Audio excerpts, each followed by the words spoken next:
Muy buenas noches, para los que no me conocen, mi nombre es Xiomara Pimienta Varela y nos correspondió en esta oportunidad con mi grupo de trabajo hablar de trastornos depresivos. ¿Cuál es el rasgo común de estos trastornos? Es la presencia de un ánimo triste, vacío e irritable, acompañado de cambios cognitivos y somáticos que afectan de manera significativa la capacidad funcional del individuo.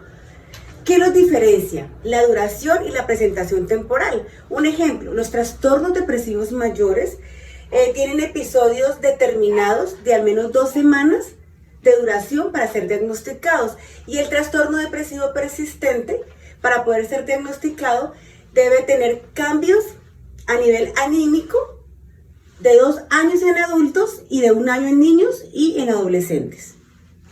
Ahora les hablaré específicamente del trastorno depresivo mayor. Características de diagnóstico. El rasgo principal del episodio depresivo mayor es un periodo de tiempo de al menos de 2 semanas de duración, en el cual existe un ánimo triste, pérdida del placer o interés en todas las actividades casi todos los días.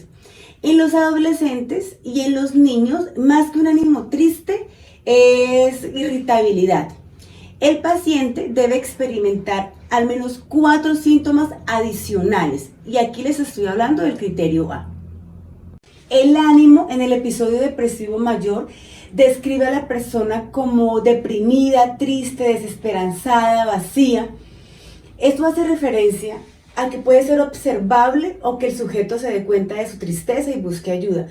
Hay personas que usted ve con una mirada muy triste, con su rostro desencajado, o esas personas que a toda hora están llorando, o pacientes que no lloran ni se ven tristes, sino están todo el tiempo irritables o con quejas somáticas, que los llevan a consulta médica. En mi experiencia laboral lo he visto mucho, los llevan a consulta médica, que tienen un dolor terrible en la pierna, en la cabeza, hacen exámenes de pruebas de diagnóstico y no tienen absolutamente nada, simplemente centran su tristeza y su depresión en sus dolores somáticos. Los otros sí lloran, los otros se ponen irritables. Ahí estaríamos hablando del criterio A1. Casi siempre hay una pérdida de interés o placer en las actividades que para este individuo eran placenteras. Un ejemplo, le encantaba jugar básquetbol, o sea, era una rutina diaria. Su familiar o sus amigos o su combo lo invitan a jugar y él ya no quiere ir, no quiere estar sino acostado, no le interesa eso que tanto lo apasionaba. Ahí estaríamos hablando del criterio A2. La alteración del apetito puede presentarse en 2 formas: en disminución o en aumento. En las personas que no comen, que están inapetentes, obviamente se les ve el esfuerzo por deglutir y terminan perdiendo muchísimo peso, o como están los glotones que acaban con todo y terminan en obesidades mórbidas. Estamos hablando del criterio A3. Las alteraciones del sueño también tienen 2 presentaciones. Están las personas que tienen el insomnio, está el insomnio precoz, que briegan muchísimo para quedarse dormidos, o está el insomnio medio, que duermen pero se despiertan varias veces en la noche y para conciliar el sueño es casi imposible, o están las personas que duermen todo el tiempo, toda la noche, toda la mañana. Ahí estaríamos hablando del criterio A4. Los cambios psicomotores, estos incluyen la agitación y la lentificación. A nivel de agitación son esos pacientes que usted ve que no se quedan quietos, que se sientan en una silla, que se paran, que se toca la piel, la ropa, y está el paciente con lentificación no solo física sino psicológica. ¿A qué hago referencia con esto? Que el paciente, usted le hace una pregunta y eso contesta al rato, y la lentificación a nivel motor es que usted ve como que le pide permiso en pie para levantar el otro. Ahí estaríamos hablando del criterio A5. Son frecuentes la disminución de la energía, el aumento del cansancio y la fatiga. ¿A qué hago referencia con estos pacientes? Ellos mismos mencionan que actividades que hacían en tiempos más cortos, ahora las hacen en tiempos más largos. Ahí, como muestro en la imagen, el señor o paciente o el individuo se va a cepillar los dientes, una actividad que hacía en 5 minutos, ahora la hace en 15 y de hecho le cuesta mucho hacerla. Ahí estaríamos hablando del criterio A6. El sentimiento de inutilidad y culpa. ¿A qué hago referencia con este tipo de pacientes? Ellos llegan a tal punto de creer que son los culpables de la pobreza de la humanidad, sienten una culpa impresionante por por su enfermedad. Ellos están totalmente seguros que ellos son los únicos culpables de lo que les está pasando y de todo lo que les sale mal. Pero acá hay algo muy importante: para que este criterio sea considerado, debe tener ideas delirantes. Y estamos hablando del criterio A7. Muchos pacientes refieren incapacidad para pensar, para concentrarse, para tomar decisiones. Acá hay un proceso cognitivo, una alteración cognitiva. ¿Por qué? Ese tipo de pacientes no son capaces de hacer tareas cognitivas que les cuesten esfuerzo, se distraen con muchísima facilidad y ellos mismos refieren que la memoria les falla mucho. Aquí estaríamos hablando del criterio A8. En estos pacientes es muy frecuente encontrar pensamientos de muerte e ideación suicida. ¿A qué hago referencia con esto? Muchos de ellos son pasivos, que dicen: yo no me quiero despertar hoy en la mañana porque si yo me muero, mi familia va a estar mejor sin mí porque yo hago un estorbo por esta enfermedad. O están los pacientes que tienen más riesgo de suicidio, que son aquellos que organizan las herencias porque ya tienen planeado quitarse en la vida, o que compran la soga, la pistola o el bisturí para cortarse. Aquí estaríamos hablando del criterio A9. Estos síntomas causan malestares clínicos significativos. ¿A qué hago referencia? A todo lo que nombré anteriormente. Si el paciente no come bien, o se alimenta demasiado, o no duerme bien, eso finalmente va a hacer alteraciones fisiológicas en el paciente. Como podemos ver en la imagen, está la paciente vomitando. Como lleva tantos días sin comer, pueden hacer úlceras sangrantes, o cuando esas personas comen con esa manera tan exagerada, pueden terminar en unas diabetes mellitus. Ahí estaríamos hablando del criterio B. El episodio no se puede atribuir a efectos fisiológicos por sustancias o otras afecciones médicas. ¿A qué hago referencia con ello? Como pueden ver en la imagen, la persona está consumiendo sustancias psicoactivas. Y si esa persona me llega a mí en una crisis hipomaníaca, ¿sí?, o maníaca debido a las sustancias, yo no puedo diagnosticarla con un trastorno depresivo mayor. Tengo que esperar que toda esa droga salga de su cuerpo y ahí sí hacer una evaluación que sea clara. En segundo lugar, lo hablo desde la experiencia personal. Las pacientes diabéticos, cardíacos y obesos, que son mis diagnósticos, pero también los de cáncer, porque yo afortunadamente no he tenido cáncer, hay que tener mucho tacto porque estas pacientes se ponen tristes, se ponen irascibles por las enfermedades. Yo en mis momentos de crisis y en mis infartos he querido morirme porque he tenido tanto dolor, pero después de que pasa esa crisis y me logran estabilizar, yo lo que quiero es luchar por mi vida y no por eso tengo una depresión mayor. La tristeza es normal hasta ciertas circunstancias. Pero ojo, tampoco podemos descuidar que sí, muchos de esos pacientes, debido a su temperamento, que no es tan fuerte o de pronto es más débil, caen en esas afecciones de depresión y nadie les pone cuidado porque creen que están tristes o derrotados por la enfermedad. Entonces hay que ser muy buen observador y tener los síntomas claros para no cometer errores. Y aquí estaríamos hablando del criterio C. El episodio depresivo mayor no se explica mejor porque esté con otro diagnóstico asociado. Aquí hago referencia con eso, que no necesita tener usted ni esquizofrenia, ni un episodio delirante para sufrir de un episodio depresivo mayor. Obviamente, las personas que tienen familiares con enfermedades mentales o depresiones son más susceptibles a sufrir de estas enfermedades, pero usted puede iniciar un episodio depresivo mayor sin tener ningún historial clínico de depresiones. Puede ser por un evento traumático. Aquí estoy hablando del criterio D. Ahora vamos a hablar del criterio B. Nunca ha habido un episodio ni maníaco ni hipomaníaco en el episodio depresivo mayor. O sea, estos no hacen parte, porque si yo sufro de un episodio hipomaníaco o maníaco, yo ya tengo otro diagnóstico. Ahora bien, les di a conocer todos los criterios de diagnóstico. ¿Con cuáles son los criterios de diagnóstico que yo puedo definir una depresión mayor? Con el criterio A y cualquiera de sus hijitos que les nombré 9 y se los expliqué, y con el criterio C. Para distinguir el duelo del episodio depresivo mayor hay que tener en cuenta el afecto predominante del duelo.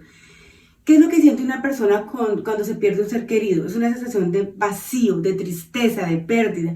En cambio, la persona en depresión mayor siempre se siente miserable, triste, ruin. Ahora bien, la persona que ha perdido un ser querido tiene pensamientos acerca del muerto, ¿sí?, de la persona fallecida. Si yo hubiera hecho esto con él, si yo lo hubiera llamado, si yo lo hubiera visitado.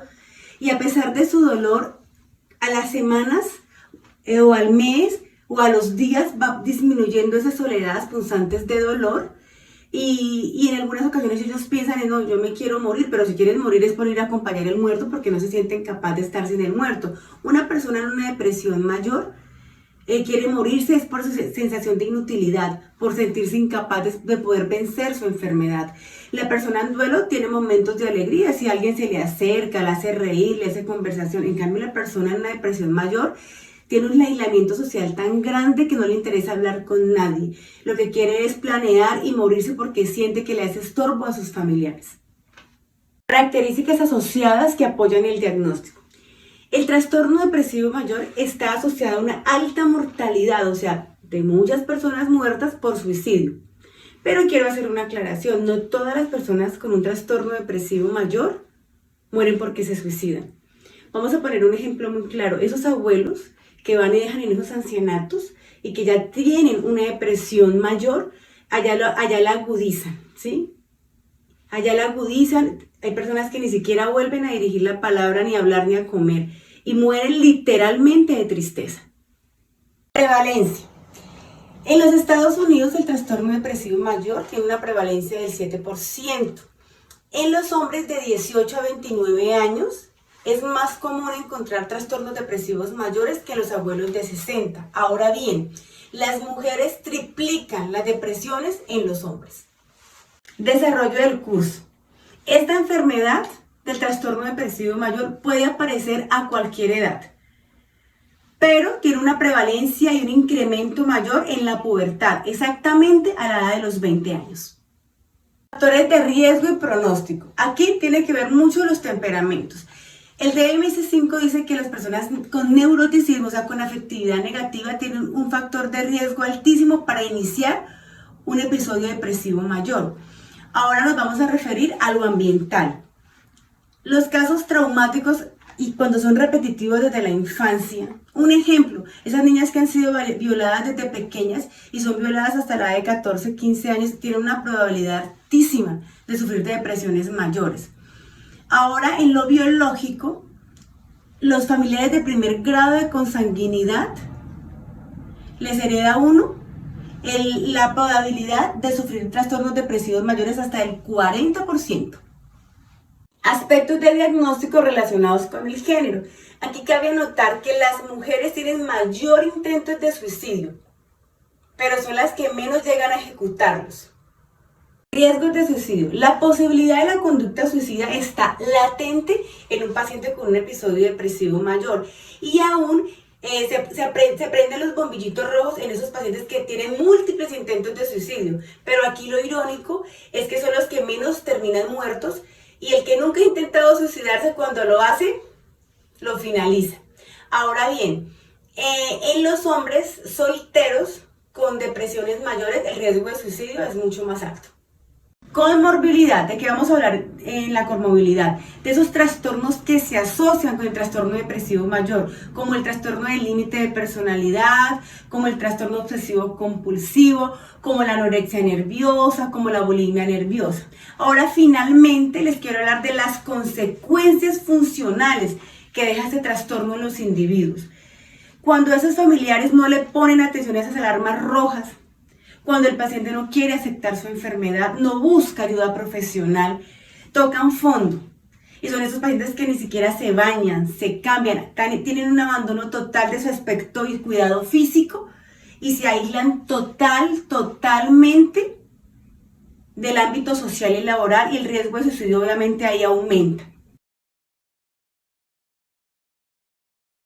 Característica de diagnóstico. El rasgo principal de la distimia es el estado deprimido que aparece la mayor parte del día. Criterios de diagnóstico. Para diagnosticar el trastorno depresivo persistente, se deben presentar síntomas del criterio A y mínimo 2 síntomas del criterio B y C. Entre los cambios físicos podemos encontrar la falta de apetito, esto genera pérdida de peso. La sobrealimentación ocasiona obesidad. Estos pacientes tienen poca energía y se fatigan con facilidad. En los cambios emocionales podemos encontrar baja autoestima y sentimientos de desesperanza. En los cambios cognitivos podemos encontrar la falta de concentración y la dificultad para tomar decisiones. Desarrollo del curso. Tiene un inicio temprano, en la infancia, la adolescencia o la juventud antes de los 21 años. Factores de riesgo y pronóstico. A nivel del temperamento, los pacientes que sufren del neuroticismo tienen peor pronóstico. Ambientales. Los factores de riesgo en la infancia es la pérdida de los padres o su separación. Genéticos y fisiológicos. Los pacientes con trastorno depresivo persistente heredan de los familiares con primer grado de consanguinidad. Consecuencias funcionales del trastorno depresivo persistente. Se presenta pérdida de trabajo y aislamiento social.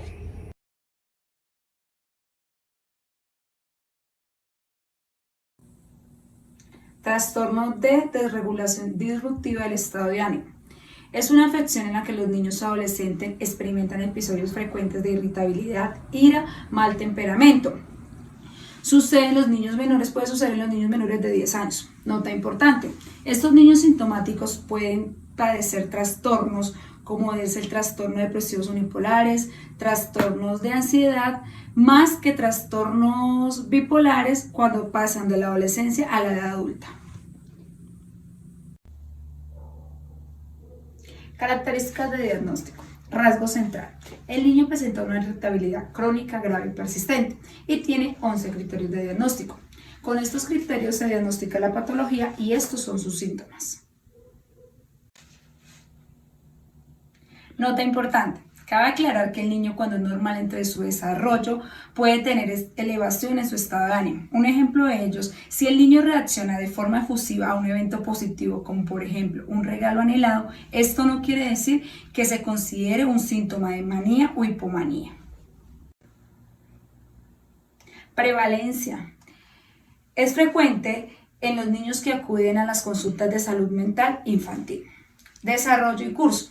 El comienzo más probable de este trastorno es antes de los 10 años de edad, pero no se puede aplicar esta prueba a niños menores de 6 años. El uso de este diagnóstico, el cual se ha establecido su validez, oscila entre los 7 y los 18 años aproximadamente. Factores de riesgo y pronóstico. En estos niños son frecuentes los antecedentes amplios de irritabilidad crónica que se manifiestan característicamente antes de que se cumplan todos los criterios. Además, es posible que estos síntomas aparezcan al mismo tiempo con otros trastornos relacionados con irritabilidad crónica. Entre esos están el trastorno de déficit de atención con hiperactividad o sin hiperactividad, trastorno depresivo de ansiedad, trastorno negativista desafiante y trastorno depresivo mayor. Aspectos relacionados con el género. Dice que los niños o adolescentes que consultan por este trastorno más que todos son varones. Riesgo de suicidio. Son frecuentes las conductas de suicidio, conductas peligrosas, la agresividad intensa y la hospitalización psiquiátrica. Cambios físicos. Siempre sus expresiones faciales demuestran disgusto y también en ocasiones se observa que los niños se autolesionan. Cambios emocionales y conductuales. Como consecuencia a su baja tolerancia a la frustración, estos niños tienen una alteración importante en las relaciones familiares y con sus compañeros en el colegio, razón por la cual tienen problemas para conservar amigos. Cambios cognitivos. Como consecuencia de su baja intolerancia, estos niños tienen dificultades para seguir una vida adecuadamente normal en el colegio. Diagnóstico diferencial. Se requiere de una evaluación minuciosa para diferenciar entre el trastorno de desregulación disruptiva del estado de ánimo, del trastorno bipolar y del trastorno negativista desafiante. Comorbilidad. Las tasas de comorbilidad en el trastorno de desregulación disruptiva del estado de ánimo son extremadamente altas. Es muy difícil encontrar pacientes que presenten solo este síntoma o estos criterios de diagnóstico, porque es un espectro de enfermedades comórbidas. Tratamiento. Se administra medicación farmacológica y se acompaña con terapia conductual. Vamos a hablar de otros trastornos de depresión específicos. En estos hay 3. El primero es depresivo breve recurrente, en el cual hay afectación en la vida del individuo, hay irritabilidad, inactividad. Si hay alto grado de depresión puede causar daño funcional, hay pensamientos suicidas. Esto dura generalmente de 2 a 14 días, puede dar de 6 a 12 veces al año y tiene síntomas como la ansiedad y la irritabilidad.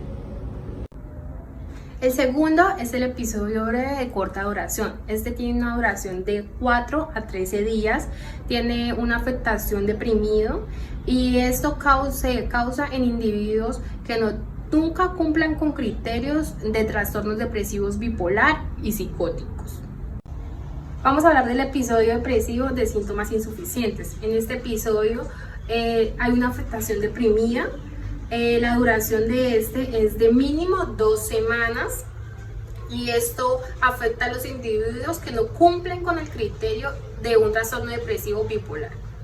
Vamos a hablar de otros trastornos depresivos no especificados. En este, el clínico opta por no especificar el incumplimiento del criterio en los trastornos depresivos sí especificados. Un ejemplo de esto puede ser el llanto o la tristeza, o que una mujer esté en su ciclo menstrual y prefiera evitar el tema por miedo a que llore o a que recuerde algo y le afecte habitualmente en ello. Especificadores para los trastornos depresivos. En este hay de 2 o más síntomas en la mayoría de los días de la depresión o de la distimia. Hay 5 ítems. El primero es que el individuo se siente nervioso. El segundo, se siente inquieto. En el tercero, hay una falta de concentración debido a sus problemas. En el cuarto, tiene miedo a que pase algo terrible. Y en el quinto, tiene miedo a perder el control de sí mismo. Para especificar la gravedad actual de esto, hay 3 ítems. Está el leve, que ocurre cuando hay 2 síntomas de los ya dichos. Está el moderado, que ocurre cuando hay 3 síntomas. Y está el moderado severo, que ocurre de 4 a 5 síntomas de los ya dichos. Las características mixtas. En esta vamos a hablar de los síntomas maníacos. Esto da durante la mayoría del tiempo de un episodio depresivo mayor. Los síntomas son un estado de ánimo elevado, un aumento de autoestima, tenemos fuga de ideas, el hablar más de lo normal o sostener una conversación. Hablamos también de las compras excesivas que tengan alguna como consecuencia a algo. Hablamos de la pérdida de sueño, pero por lo general un ejemplo de ello puede ser que necesitamos dormir 8 horas mínimo, y una persona que tenga este síntoma puede durar 3 horas por lo normal y se siente muy bien, o sea, no afecta en nada. En la B decimos que los síntomas mixtos pueden identificarlo otras personas mirándole el cambio de comportamiento que es habitual. En la C podemos identificar que los individuos que tengan estas características mixtas sufren de manía y hipomanía. Eso da como para un diagnóstico general de bipolaridad 1 y 2. En la D tenemos los siguientes síntomas, se podrían decir así. No se pueden relacionar sustancias al diagnóstico de esa persona, ni sustancias ya sean medicamentos o sean píldoras anticonceptivas o sea un tratamiento por el que esté pasando el individuo. Hablamos de las características melancólicas. En estas son el periodo más grave del episodio actual. En la primera está la pérdida de placer por una actividad que se vaya a realizar, y en la segunda está la falta de estimulación placentera, que es cuando ya no le ven sentido a nada, cuando así reciban una noticia deseada no se ponen felices. 3 o más características. En la primera miramos un estado de ánimo vacío. En la segunda podemos mirar una depresión mucho mayor en las horas de la mañana. En la tercera, despertar 2 horas antes de lo habitual, una notable agitación, una anorexia o pérdida de peso, que es muy importante, y la culpa excesiva o inapropiada. Características atípicas. En estas se pueden observar la mayor parte de un tiempo de un episodio depresivo mayor. En este hay dos. La A es la reactividad del estado de ánimo, que dice, es decir, como que un aumento de un estado de ánimo por sucesos positivos. En la segunda decimos que son dos o más características de las siguientes. La primera, el notable aumento de peso o apetito. La segunda, la hipersomnia. La tercera, la parálisis cumplear, que significa la pesadez de brazos y piernas. Y la cuarta, la sensibilidad interpersonal, que interfiere en el trabajo y en la vida social. Características psicóticas congruentes del estado de ánimo. En estas están los delirios y alucinaciones con relación en los trastornos depresivos típicos. En este podemos ver sintomatologías como la incapacidad personal, la enfermedad, la culpa, la muerte o el castigo merecido. Características psicóticas no congruentes de un estado de ánimo. En estas no abarcamos las que ya había dicho anteriormente. Esta es una mezcla de temas adecuados e inadecuados de un estado de ánimo. Características del episodio con inicio de periparto. En esta podemos hablar del episodio depresivo mayor que afecta a las mujeres embarazadas. Esta sintomatología de estados de ánimo bajo. Esto aparece en su embarazo, durante su embarazo o 4 meses después de haber tenido su parto. Es importante saber que el 50% de los embarazos da antes de tener el bebé. También podemos decir que pueden sufrir de ansiedad o ataques de pánico.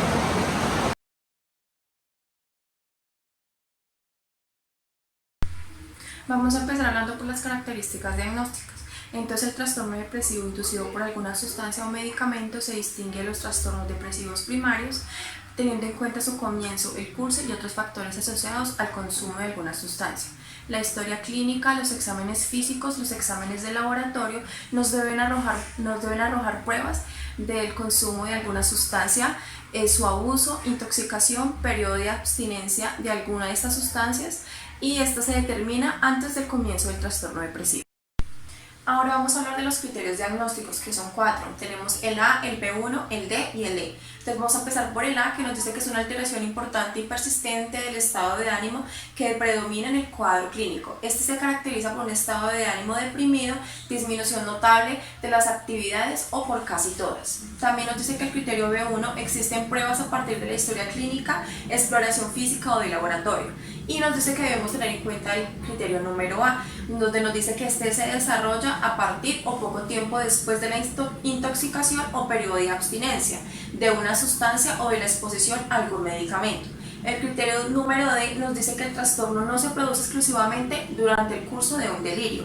Y el criterio número E nos dice que el trastorno causa molestias clínicamente significativas o deterioro en lo social, familiar, laboral u otras actividades importantes.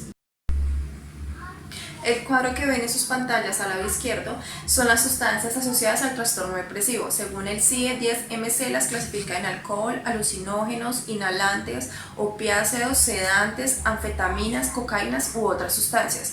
Estos tienen una clasificación con trastorno por consumo leve, con trastorno por consumo moderado o grave o sin trastorno por consumo. A esto se pueden observar en sus pantallas, tienen algunas cifras donde se hace en el registro de llegada de la persona y de ahí se va a encaminar al tratamiento siguiente. Ahora vamos a hablar de los cambios emocionales que se pueden presentar durante este trastorno. Uno de los más significativos es el ánimo disfórico, pero este solamente se ve presente o predomina cuando las personas han consumido sustancias como la cocaína. ¿Y qué es el ánimo disfórico? Este se caracteriza generalmente por una emoción baja o desagradable o molesta. También se manifiesta una tristeza, una ansiedad, inquietud o irritación. Dentro de los cambios conductuales que podemos observar, se ve un deterioro importante en lo social, laboral u otras áreas importantes del funcionamiento. Cabe destacar que cuando es un trastorno inducido por alguna sustancia o medicamento, estos periodos no deben ser muy prolongados porque ya se determinaría otro tipo de afección.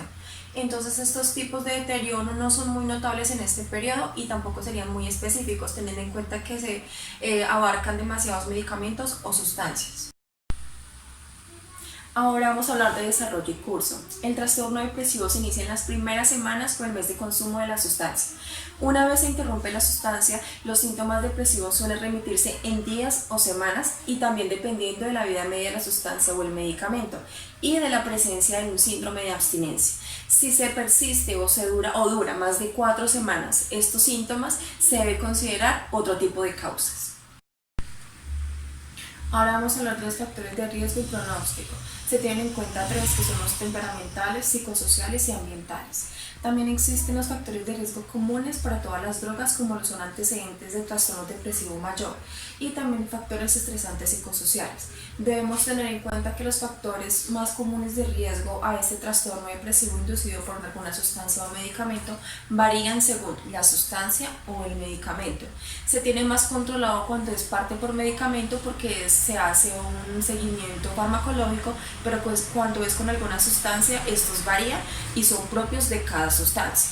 También debemos tener en cuenta en cuanto a los marcadores diagnósticos que estos se pueden corroborar en diagnóstico a través de pruebas de laboratorio indicadas para cada sustancia.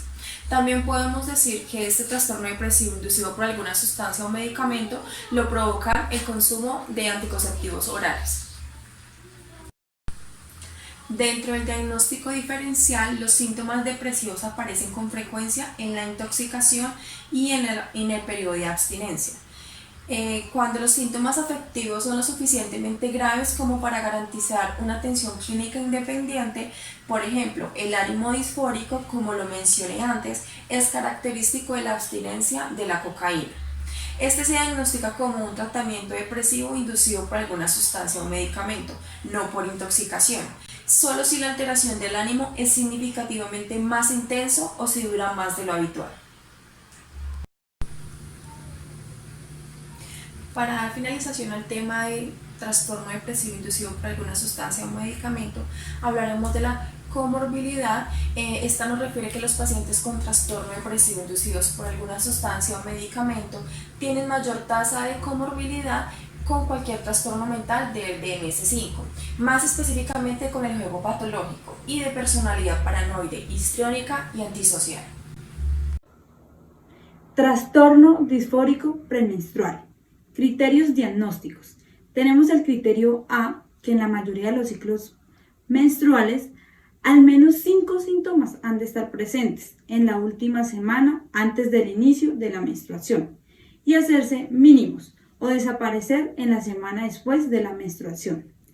Criterio B. 1 o más de los síntomas siguientes han de estar presentes. Tenemos el primero, que es la habilidad afectiva intensa. Por ejemplo, cambios de humor, aumento de la sensibilidad al rechazo o de repente estar triste o llorosa. 2. Irritabilidad intensa, aumento de conflictos interpersonales o enfado. 3. Sentimiento de desesperanza o ideas de autodesprecio, deprimida. 4. Ansiedad, tensión y sensación de estar excitada o con los nervios de punta.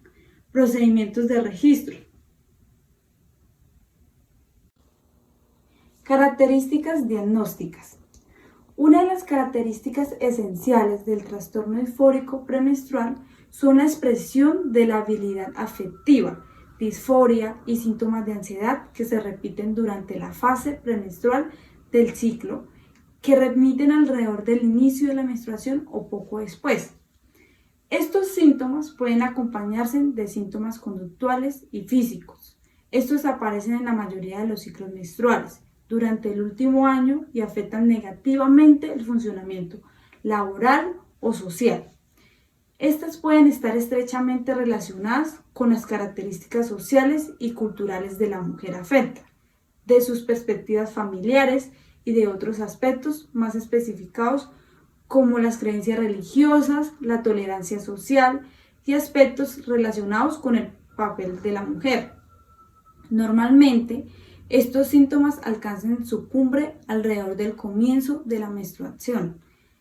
No es infrecuente que los síntomas permanezcan durante los primeros días de la menstruación, aunque los síntomas nucleares son los síntomas afectivos y de ansiedad. También aparecen síntomas conductuales y somáticos.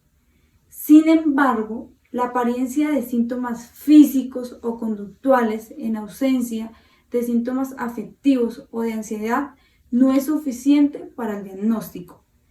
Los síntomas de gravedad, pero no de duración, comparada con de otros trastornos mentales como el trastorno depresivo mayor o el trastorno de ansiedad. Para confirmar el diagnóstico provisional se requieren evaluaciones diarias prospectivas de los síntomas durante al menos 2 ciclos sintomáticos. Características asociadas que acompañan el ciclo menstrual. Se han descrito delirios y alucinaciones en la fase lútea tardía del ciclo menstrual. Aunque son raros algunos, se consideran la fase premenstrual, un periodo con riesgo suicidio. Consecuencias funcionales del trastorno disfórico premenstrual. Los síntomas deben producir un malestar clínicamente significativo o un deterioro obvio y notable de la capacidad para funcionar en el plano social, ocupacional, en la semana previa de la menstruación. El deterioro del funcionamiento social puede manifestarse a través de desavenencias matrimoniales y de problemas con los niños, o por lo menos con otros miembros de la familia o con los amigos. Para hablar de este tipo de trastorno, entonces podemos empezar mencionando que muchas afecciones médicas pueden causar síntomas depresivos. Esto se trata exactamente de periodos importantes o persistentes de síntomas depresivos específicamente, o de la pérdida del interés por todas o casi todas las actividades que se realizan. Dentro de los criterios de diagnóstico hay 2 criterios importantes que se debe tener en cuenta al momento de realizar precisamente este diagnóstico. En primer lugar, se habla de que los síntomas deben ser producidos por los mecanismos fisiopatológicos de la enfermedad y no por una reacción emocional al padecerla. Un ejemplo de ello podría ser acerca del COVID-19. Cuando la persona se le da el resultado de esta prueba, entonces empiezan aquellos pensamientos negativos o esas situaciones negativas que se presentan, pero ya es directamente como por el temor a padecer la enfermedad, más no porque la etiología de la enfermedad sea directamente o se difiera directamente a un trastorno depresivo. En segundo lugar, se habla de que los síntomas anímicos no deben presentarse solo durante la evolución de un delirio. Y para esto es importante que tengamos en cuenta que el delirio o delirium se trata de un estado mental que causa confusión, desorientación y la implicación de no poder pensar o recordar cosas con facilidad, y el cual se trata de un estado temporal, por lo que esto no debe presentarse si es una enfermedad o un trastorno depresivo debido a una afección médica.